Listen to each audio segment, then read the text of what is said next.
Sir నమస్తే అండి. ఏం పేరు సార్ మీ పేరు? శివకుమార్ అండి. శివకుమార్. లోకలే కదండి? లోకల్ అండి, పటాన్చేరు. పటాన్చేరు. సార్ పటాన్చేరు నియోజకవర్గం ఎలా ఉంది? ఎందుకంటే మీకు ఆల్రెడీ గూడెం మైపాల్ రెడ్డి ఇక్కడ ఎమ్మెల్యేగా ఉన్నారు. సో ఎమ్మెల్యే గారి పనితీరు ఎలా ఉంది? ఎందుకంటే ఆయన కాంగ్రెస్లో ఉన్నాడా లేకపోతే బీఆర్ఎస్లో ఉన్నాడా అర్థం కాని పరిస్థితిలో ఇప్పుడు రకరకాల మీ నియోజకవర్గ ప్రజలు ఉన్నారని నాకు అనిపిస్తుంది. సో ఏంటి అసలు మీ నియోజకవర్గంలో ఉన్న సమస్యలు ఏంటి? మరి ఇక్కడ రాజకీయ విధంగా ఉంది? మాకు మా ఎమ్మెల్యే గారు కాంగ్రెస్లో ఉన్న, టీఆర్ఎస్లో ఉన్న, ఎక్కడున్నా పర్టికులర్గా పర్సనల్గా ఆయన చాలా మంచి వ్యక్తి. పటాన్చేరుకు నేను ఈ లోకల్ పటాన్చేరు విలేజ్ గ్రామస్తుని కాబట్టి పటాన్చేరులో చాలా ఏళ్ల నుంచి పెండింగ్లో ఉన్న సమస్యలన్నీ తీర్చాడు. మాకు హాస్పిటల్ కానీ, డిగ్రీ కాలేజ్ కానీ, పీజీ కాలేజ్ కానీ, మార్కెట్ యార్డ్ కానీ పార్టీతో సంబంధం లేదు. వ్యక్తిగతంగా మాకు 100% వెరీ సాటిస్ఫైడ్ ఎమ్మెల్యే. మా విలేజ్ వర్గం కానీ, నియోజకవర్గం కానీ చాలా బాగా చేస్తున్నాడు. చాలా బాగుంది. మాకు గూడెం మైపాల్ రెడ్డి గారి పరిపాలన బాగా నచ్చింది. కానీ మరి రైతులకి రుణమాఫీ విషయంలో, ఎందుకంటే ఇప్పుడు కాంగ్రెస్ గవర్నమెంట్లో రుణమాఫీ విషయంలో కావచ్చు, 6 గ్యారెంటీల విషయంలో కావచ్చు, రకరకాల ఇష్యూస్ వస్తున్నాయి. మీరు మీకు ఏమనిపిస్తున్నారు?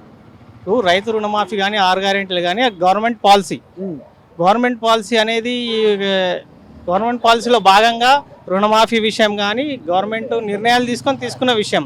దాని మీద పెద్దగా కామెంట్ చేసేది ఏం లేదు. పర్లేదు, చేస్తున్నారు. 1 ఇయరే కదా అయింది వాళ్ళకు అవకాశం వచ్చి. 2 ఇయర్స్ అవుతుంది. చదువుకోవడానికి టైం పడుతుంది.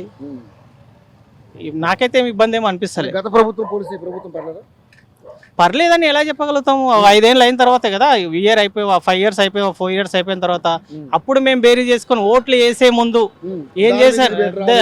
అప్పుడు ఓట్లు వేసే ముందు బేరీ చేసుకొని నేను ఏమంటున్నా, 1 ఇయర్ వాళ్ళకు సెటిల్, వాళ్ళ కార్యవర్గం కానీ ఆఫీస్ కానీ సెట్ చేసుకోవడానికి సరిపోయింది.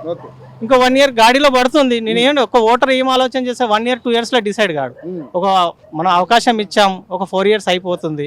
అయిపోయిన తర్వాత నెక్స్ట్ ఓట్లు వేసే ముందు వీళ్ళు ఏం చేశారు, వాళ్ళు ఏం చేశారు, ఏది బెటర్గా ఉందని చూసుకొని నెక్స్ట్ ఓటు ఎవరికి వేయాలని డిసైడ్ అవుతారు. అంతే. సో మరి గూడెం మైపాల్ రెడ్డి గారు ఎప్పుడు పోటీ చేస్తే గెలిచే అవకాశం ఉంది ఇక్కడ? పటాన్చేరు గ్రామస్తునిగా గూడెం మైపాల్ రెడ్డి గారికి ఎప్పటికైనా నేను ఓటేస్తాను. ఏ పార్టీలో ఉండాలి? ఈ పార్టీలు ఇష్యూస్ అవుతాయి ఖచ్చితంగా. ఏ పార్టీలో అయినా ఇష్యూస్ ఉంటాయి, దానికి సంబంధం లేదు. పటాన్చేరు గ్రామస్తునిగా నా గ్రామం చాలా అభివృద్ధి చెందింది. ఆయన ఆధ్వర్యంలో ఖచ్చితంగా ఆయనకే ఓటేస్తాను.